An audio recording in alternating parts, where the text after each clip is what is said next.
मित्रांनो नमस्कार. भारताच्या स्वातंत्र्यदिनी पंतप्रधान नरेंद्र मोदी यांनी ज्या पद्धतीनं भारताच्या भविष्यातल्या वाटचालीचं सुतोवाच केलं ते ऐकून अनेकांच्या मनात भारत एक महाशक्ती बनतोय, किंबहुना देश, धर्म आणि संस्कृतीच्या पाठबळावर भौतिक विज्ञानातल्या प्रगती आणि प्रयोगांमधून देशाला विश्वगुरू बनवण्याच्या दृष्टीने चाललेली आपली वाटचाल, चांद्रयान मोहिमेची सफलता आणि त्या यशापाठोपाठ सूर्याच्या वातावरणात असणाऱ्या कड्यांचा अभ्यास करण्याची नवी मोहीम, हे सगळं पाहता मेरा देश बदल रहा है, नवे तर मेरा देश बदल गया है. अब वो पिछड़ा भारत नहीं बल्कि विश्व को राह दिखाने वाला एक नया भारत सामने आ रहा है असं म्हणण्याची वेळ आली. होय, जगाला प्रगतीचा मार्ग दाखवणारा, उन्नतीकडे नेणारी जीवन पद्धती शिकवणारा गुरु, विश्वगुरू पदाकडे वाटचाल करणारा हिंदुस्थान आता जगासमोर आला. अर्थात या विश्वगुरू हिंदुस्थानच्या नेतृत्वाच्या मनात आस मात्र विश्वाचा मित्र, विश्वमित्र बनण्याचे आहे. विश्वामित्र नाही, विश्वमित्र बनण्याचे. या सकारात्मक वातावरणात आपण जेव्हा सिंहावलोकन करतो तेव्हा आपल्याला तो 1.5-2 दशकांपूर्वीचा अडगळीत पडलेला, जगाच्या नजरेला नजर भिडवण्यापासून कचरणारा हिंदुस्थानही आठवतो.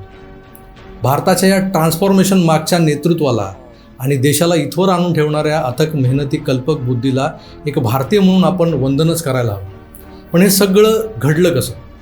या बदलामागे असलेली खंबीर राजकीय इच्छाशक्ती कशी काम करत गेली? या यशाचे शिल्पकार कोण? या अशा अनेक प्रश्नांची उत्तरं शोधताना विश्वगुरू हिंदुस्थानच्या भविष्यातल्या प्रवासाबद्दलच्या संकल्पनाही जाणून घेण्याची सुवर्ण संधी उपलब्ध होणार आहे तुम्हाला आम्हाला.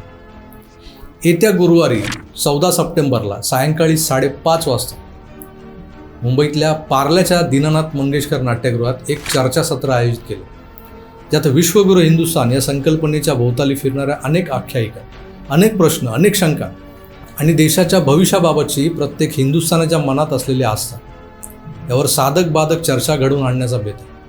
अर्थात या संकल्पनेमागे दडलेले अनेक कंगोरे उलगडण्याचा माझा प्रयत्न असेल आणि सर्वसामान्य भारतीयांच्या मनातल्या प्रश्नांना उत्तरं देतील ज्येष्ठ राजकीय विश्लेषक, पत्रकार भाऊ तोरसेकर. भाऊंच्या सोबत असतील सुशील कुलकर्णी आणि अश्विन अघोर, हे माझे सहकारी राजकीय विश्लेषक. तेव्हा ही विचार मंथनाची घुसळण, याची देही याची डोळा अनुभवणं चुकवू नका. आत्ताच खाली जो डिस्क्रिप्शन बॉक्स दिला आहे त्यामधल्या गुगल फॉर्मला भरा आणि आपली उपस्थिती कन्फर्म करून टाका. हा गुगल फॉर्म यासाठी की मागे संभाजीनगर, सांगली, मिरज, कोल्हापूर या ठिकाणी जे कार्यक्रम झाले त्या कार्यक्रमांना प्रचंड गर्दी झाली प्रेक्षकांची, आणि तसं त्या गर्दीचं योग्य नियोजन न करता आल्यामुळे अनेकांना कार्यक्रमाचा आनंद घेता आला नाही. त्यामुळे यावेळेस आपली सीट आधीच कन्फर्म करून टाका.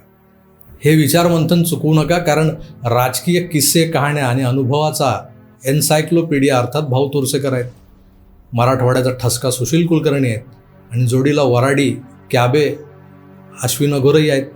तेव्हा तुम्ही असायला हवेच की. मी वाट पाहतोय. भेटूया. धन्यवाद. नमस्कार.